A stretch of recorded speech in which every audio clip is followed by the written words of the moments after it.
Good morning, students. Today we are going to discuss the first chapter of computer is fundamental concept of computer. इस दोस्तों आज इस chapter में हम computer के कुछ बेसिक फंडामेंटल कॉन्सेप्ट के बारे में जानेंगे, जैसे कंप्यूटर कैसा वर्क करता है, उसकी स्पीड, उसकी एक्यूरेसी, कंप्यूटर में क्या क्या फंक्शन होते हैं, उसकी जितनी भी जनरेशन हैं, इन सारी चीज़ों के बारे में आज हम इस चैप्टर में पढ़ेंगे। So let's we start. दोस्तों कंप्यूटर में कुछ खास कैरेक्टरिस्टिक्स यानी उनकी कुछ विशेषताएं होती हैं, जैसे इसकी स्पीड हुई, इसकी एक्यूरेसी हुई। ठीक है, तो स्पीड के बारे में अगर हम देखें तो कंप्यूटर एक बहुत ही फास्ट यानी बहुत तेज़ मशीन होती है, और वो जो कैलकुलेशन परफॉर्म करती है वो उन्हें कुछ चुटकियों में ही सॉल्व कर देती है। ऐसी कैलकुलेशन जिन्हें करने में इंसानों को कई साल, कई ईयर्स लग जाएँ, वो उन्हें कुछ ही सेकंड, कुछ ही मूवमेंट में कंप्लीट कर देती है। जैसे यहाँ लगा, it process millions of instruction पर सेकेंड। कई सारे इंस्ट्रक्शन को वो कुछ सेकंडों में ही परफॉर्म कर सकते हैं, यानी कुछ सेकंडों में इनको कर सकते हैं। Speed of different computer system is measured in terms of MIPS, millions पर इंस्ट्रक्शन पर सेकेंड। जैसे यहाँ लिखा है कि हर एक डिफरेंट कंप्यूटर की स्पीड डिफरेंट होती है, यानी हम MIPS में कैलकुलेट करते हैं, इनको बोलते हैं मिलियन इंस्ट्रक्शंस पर second. The speed of micro processor is measured in second.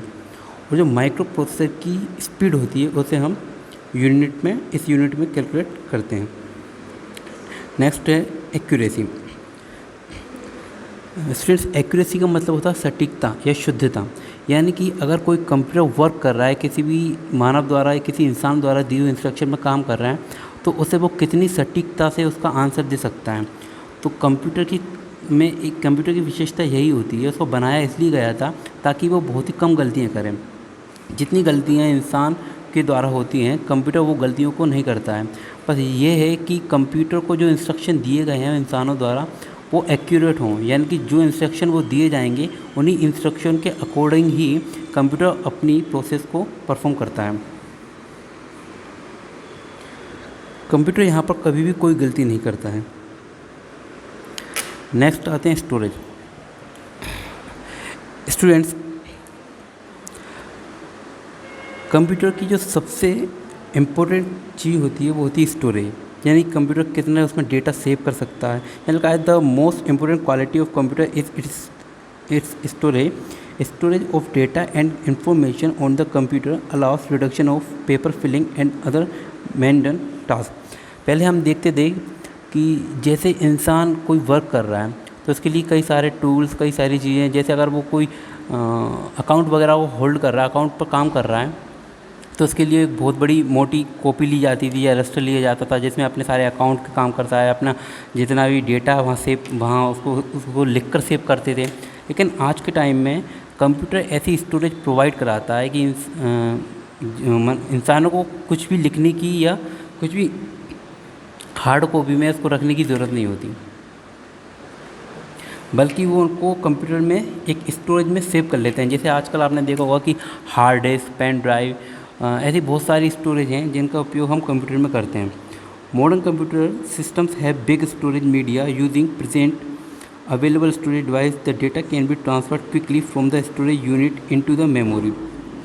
अब अगर कंप्यूटर को कभी भी कुछ भी किसी पर्टिकुलर डेटा पर काम करना जो कि उस कंप्यूटर में स्टोर है पहले से ही, तो कंप्यूटर वहाँ से उस स्टोरेज से उस डेटा को फैच कर सकती है, उसको वहाँ से ले सकती है, और उस पर काम करने के बाद, उस पर प्रोसेस करने के बाद वापस उस डेटा को उसमें स्टोर कर सकती है।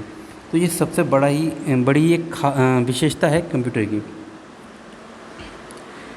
नेक्स्ट है versatility. A computer does a number of different task. One movement it prepares result of particular examination, the next movement it gets busy solving sums, and it's between it may be used for listening to latest song। जैसे कि दोस्तों आपने देखा होगा कि आजकल की जितनी भी डिवाइसेस हैं, जैसे कंप्यूटर, फ़ोन, लैपटॉप, इन सब में आप एक संग कई भी काम कर सकते हो। इसको मल्टीटास्किंग वर्क्स बोला जाता है, मल्टीटास्किंग फंक्शंस भी बोला जाता है। तो पहले के समय में जब कंप्यूटर को बनाया गया था तब वो केवल उसको कैलकुलेशन के लिए बनाया गया था, लेकिन धीरे धीरे जब उसका कंप्यूटर का विकास हुआ, उसका डेवलपमेंट हुआ, तो यहाँ पर एक समय में कई सारे काम कंप्यूटर कर सकता था। जैसे कि वो एक ही समय में गाने भी चला सकता था, एक ही समय में वो आप उस पर कैलकुलेशन कर सकते हो, एक ही समय में आप अपनी एग्ज़ाम की प्रिपरेशन भी कर सकते हो उसमें। तो यहाँ पर तो कंप्यूटर में ऐसी कोई भी लिमिटेशंस नहीं है। लेकिन हाँ, ये है कि आप बहुत सारे काम, जैसे कि आप कई ज़्यादा काम को अगर करोगे, अगर रैम उस पर ओवरलोड हो जाती है, अगर उसकी रैम की इतनी क्षमता नहीं है, तो आपका कंप्यूटर जो है वो हैंग भी हो सकता है। लेकिन अगर आपके कंप्यूटर की रैम अच्छी है, तो आप उस पर आप जितने चाहे उतने काम एक संग साइमल्टेनियसली कर सकते हो। नेक्स्ट है कंसिस्टेंसी। कंसिस्टेंसी का मतलब है कि कंप्यूटर यहाँ पर लगातार काम कर सकता है बिना थके हुए। अब कंप्यूटर कोई इंसान तो है नहीं कि वो थक जाएगा, कंप्यूटर एक मशीन है। तो मशीन बिना थके हुए लगातार कई घंटों तक काम कर सकता है। Automation. Computer is fully automated you do not need to do work manually. इसका मतलब है कि कंप्यूटर ऑटोमेटिक सारे काम करता है, आपको कोई भी काम खुद करने की ज़रूरत नहीं होती। बस आपको एक बार कंप्यूटर की मेमोरी में कुछ इंस्ट्रक्शन फीड करने होते हैं, आप जो उनको इंस्ट्रक्शन दोगे उन्हीं इंस्ट्रक्शन पर वो काम करेंगे। आप जितने भी इंस्ट्रक्शन को दोगे इंस्ट्रक्शन टू इंस्ट्रक्शन, वो 1 बाय 1 उनको परफॉर्म करेंगे, और ये सारे काम कंट्रोल यूनिट के द्वारा हैंडल किए जाते हैं। Next, communication. जैसा कि आपने देखा है कि आज के समय में कंप्यूटर एक ऐसा हब बन चुका है कि जहाँ से हम पूरी दुनिया से कनेक्ट हो सकते हैं। इसका सबसे बड़ा उदाहरण है फेसबुक। तो हमने देखा कि आप फेसबुक से दुनिया के किसी भी कोने में किसी भी दोस्त से आप चैटिंग कर सकते हो, उससे बात कर सकते हो, मैसेज कर सकते हो, और फ़ोटो सेंड कर सकते हो, फ़ोटो मंगा सकते हो। तो ये सब कुछ एक नेटवर्किंग है। नेटवर्किंग का मतलब होता है कि कंप्यूटर का एक जाल, यानी कि हर एक कंप्यूटर, दुनिया का हर एक कंप्यूटर इंटरनेट के द्वारा दुनिया के किसी भी कंप्यूटर से जुड़ा रह सकता है। तो हम किसी भी कंप्यूटर से कम्युनिकेट कर सकते हैं। किसके द्वारा? इंटरनेट के द्वारा।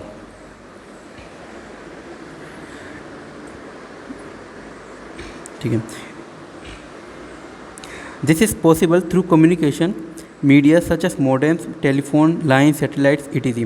तो ये सब पॉसिबल होता है किसके द्वारा? कुछ डिवाइस होते हैं, जैसे मोडेम हुआ, टेलीफोन लाइन, सैटेलाइट। तो आपने देखा होगा कि कई जगहों पर ब्रॉडबैंड कनेक्शन लगाए जाते हैं जहाँ पर मोडेम वगैरह का यूज़ किया जाता है। तो मोडेम का फुल फॉर्म होता है मॉड्यूलेशन एंड डीमॉड्यूलेशन। तो ये सिग्नल्स को एक्सेप्ट करते हैं, फिर उनको डीमॉड्यूलेट करके आपके पास भेजते हैं, जिससे कि आप इंटरनेट का यूज़ कर सकते हो। Next is limitation of computer. दोस्तों, कंप्यूटर माना कि एक मशीन है, लेकिन उसकी भी कुछ लिमिटेशन होती हैं। तो यहाँ दिया कि computer is a machine create and managed by man. A computer has no brain of its own, anything it does the result of human instruction. Computer जितना भी काम करता है वो इंसान द्वारा दी हुए इंस्ट्रक्शन पर करता है, उसका खुद का कोई दिमाग नहीं होता। It is an obedient slave which carries out the master's order as long as it can understand them. It's matter whether they are right or wrong. In other words, computer lacks common sense. इसका मतलब है दोस्तों कि computer को human instruction, यानी कि इंसानों द्वारा जितने भी इंस्ट्रक्शन दिए जाते हैं वो उनका आज्ञापूर्वक एक स्लेव की तरह, एक गुलाम की तरह काम करता है।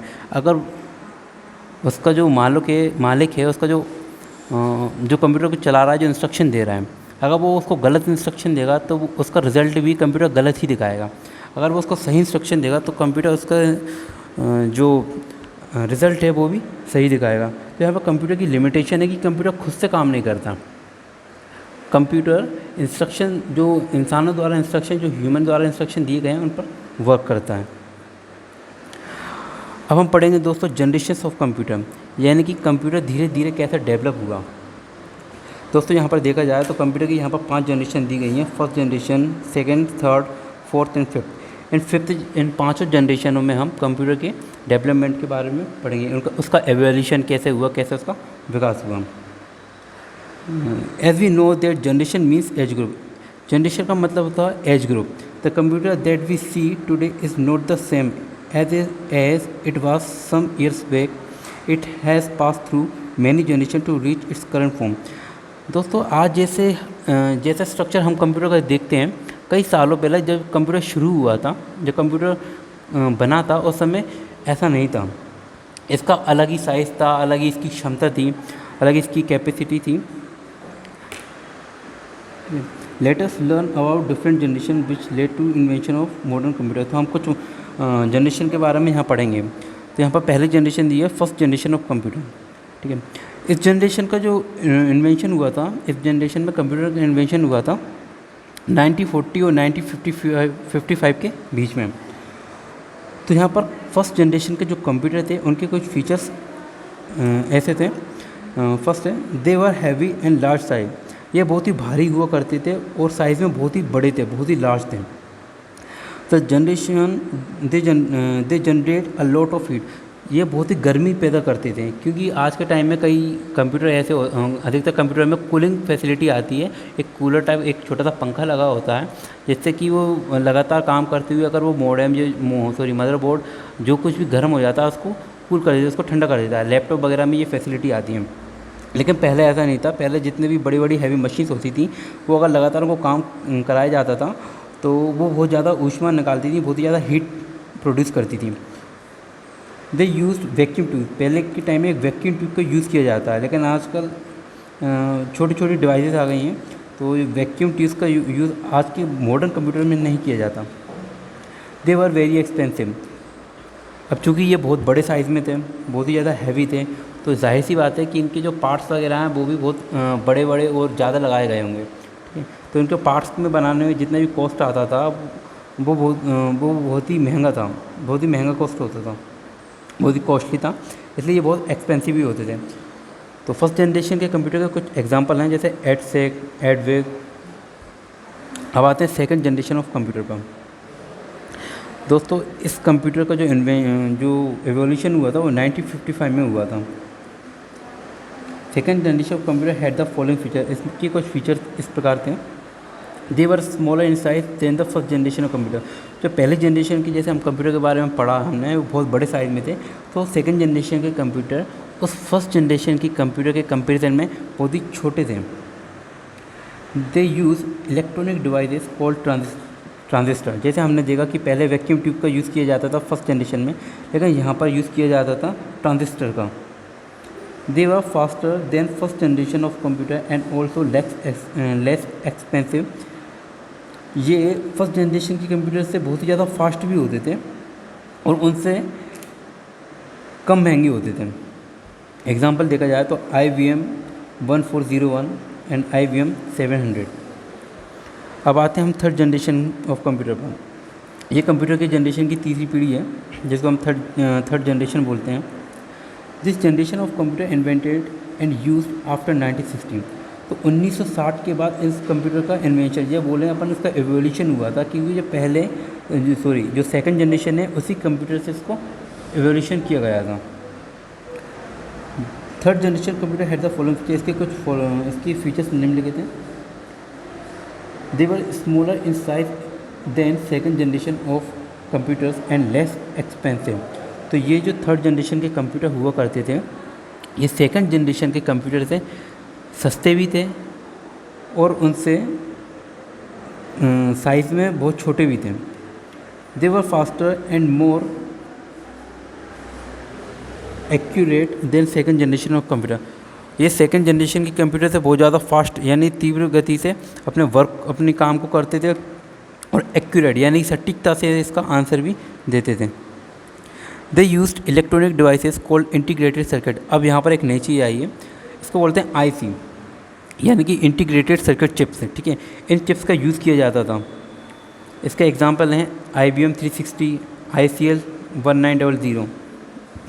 Fourth generation of computer, computer की जो चौथी पीढ़ी है जिसको हम फोर्थ जनरेशन ऑफ कंप्यूटर कहते हैं, उनकी कुछ खास बात यहाँ पर हैं। देखो इस कंप्यूटर का इन्वेंशन जो हुआ था वो 1960 के बाद हुआ था, 1970 के बाद हुआ था। जो फोर्थ जनरेशन ऑफ कंप्यूटर है इसके कुछ फीचर्स हम देखते हैं। फर्स्ट है they are smaller in size, जैसा कि आपने देखा कि जैसे जैसे कंप्यूटर की पीढ़ियाँ बढ़ रही, कंप्यूटर की जो जनरेशन बढ़ती जा रही थी, इसमें कंप्यूटर के साइज़ छोटे होते जा रहे थे। तो अब जो फोर्थ जनरेशन का जो कंप्यूटर था ये थर्ड जनरेशन की कंप्यूटर के से साइज़ में बहुत ही ज़्यादा छोटा होने लगा था। ये बहुत ही चीपर यानी बहुत सस्ता था और फास्टर था। They are very easy to handle. अब चूँकि छोटा था तो उसको यूज़ करने में भी काफ़ी आसानी होती थी। They use a device called microprocessor. अब यहाँ पर माइक्रो प्रोसेसर का एक नया कॉन्सेप्ट आया। हमने देखा कि थर्ड जनरेशन में इंटीग्रेटेड सर्किट चिप्स का यूज़ किया जाता था, इसके बाद माइक्रो प्रोसेसर का यहाँ यूज़ किया जाने लगा। एग्जाम्पल है IBM 4300, ICL 2900। Fifth generation of computer. दोस्तों ये कंप्यूटर की अभी तक की आखिरी जनरेशन मानी जाती है, इसको हम फिफ्थ जनरेशन ऑफ कंप्यूटर बोलते हैं। आजकल हम जितने भी लेटेस्ट कंप्यूटर या लेटेस्ट डिवाइसेस देखते हैं ये इसी जनरेशन का पार्ट हैं। तो इसकी कुछ फीचर्स दिए गए हैं, जैसे the computer of fifth generation involve the concept of artificial intelligence which makes the computer think like human being. अब पहले हमने देखा था कि कंप्यूटर कैसे काम करता था। ह्यूमन जो इंसान होता था उनको इंस्ट्रक्शन देते थे, कंप्यूटर को इंस्ट्रक्शन देते थे जिन पर कंप्यूटर प्रोसेस करते थे, क्योंकि कंप्यूटर के पास कोई भी दिमाग नहीं था। लेकिन आज के टाइम में टेक्नोलॉजी इतनी बढ़ गई है कि अब कंप्यूटर में एक आर्टिफिशियल इंटेलिजेंस यानी इसका एक दिमाग बनाया गया है, इसका एक ब्रेन बनाया गया है, जिससे कि कंप्यूटर खुद अपने डिसीजन ले सके, खुद अपने काम कर सके। देखा होगा आपने कि कई जगह जैसे जापान, कोरिया, ये ऐसे डेवलप कंट्रीज़ हैं जहाँ पर उन्होंने आर्टिफिशियल इंटेलिजेंस रोबोट्स को बनाया है।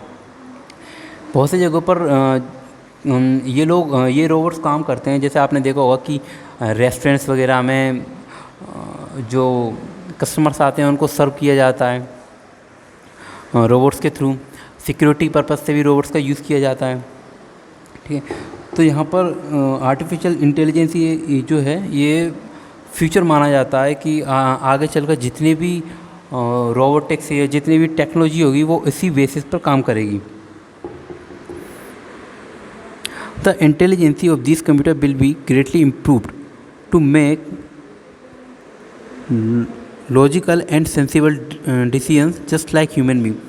अब जैसे कि इंसान अगर किसी चीज़ के बारे में सोचता है तो उसमें कुछ लॉजिक भी लगाता है और कुछ सेंसिबल डिसीजन भी लेता है, ठीक है। यानी कि इंसान में खुद का दिमाग होता है तो वो अपने तर्क और वितर्क दोनों वहाँ पर दे सकता है, अपने विचार प्रस्तुत कर सकता है। ठीक इसी तरह आर्टिफिशियल इंटेलिजेंसी में भी जो कंप्यूटर होता है उसका खुद का दिमाग है जो कि अपने डिसीजन ले सकता है और अपने तर्क दे सकता है। इनका use robotics, designing and defence में किया जा सकता है। तो दोस्तों हमने यहाँ पर फिफ्थ जनरेशन तक पढ़ा है। इसके बाद हम आगे कंटिन्यू करेंगे जहाँ हम टाइप्स ऑफ कंप्यूटर के बारे में पढ़ेंगे, ठीक है। Thank you.